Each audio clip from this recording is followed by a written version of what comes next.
السلام علیکم ورحمۃ اللہ وبرکاتہ۔ سلسلہ اقوال حضرت علی رضی اللہ تعالی عنہ۔ کل نفس ذائقۃ الموت۔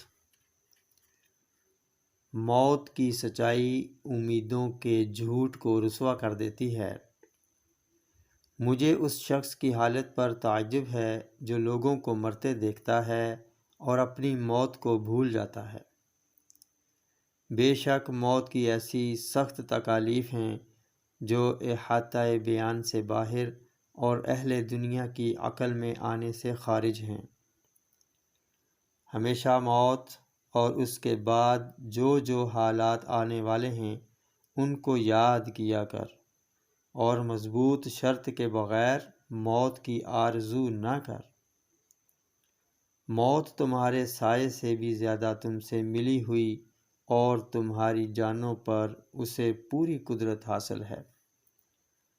بعض لوگ ایسے ہیں جو برے کاموں کو نہ دل میں برا سمجھتے ہیں اور نہ ہاتھ و زبان سے اسے مٹاتے ہیں۔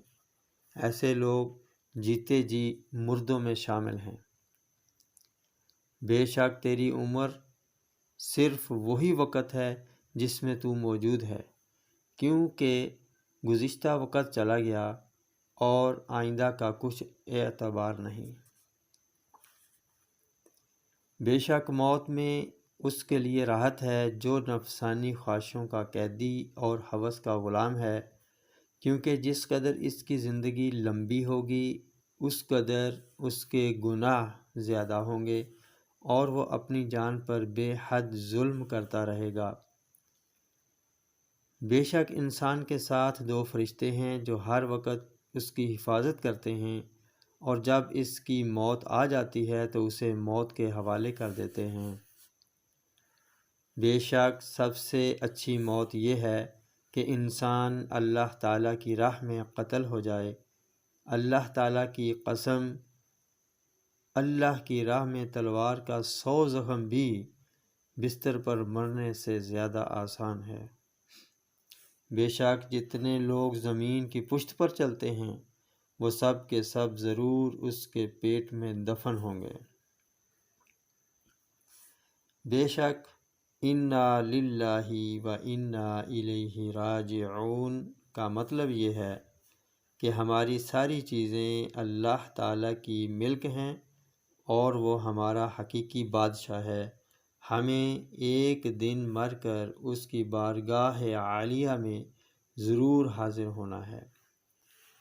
بے شک موت نہایت تیزی کے ساتھ تمہارا تعاقب کر رہی ہے، اس کے ہاتھ سے کوئی نہیں چھوٹ سکا اور نہیں چھوٹ سکتا۔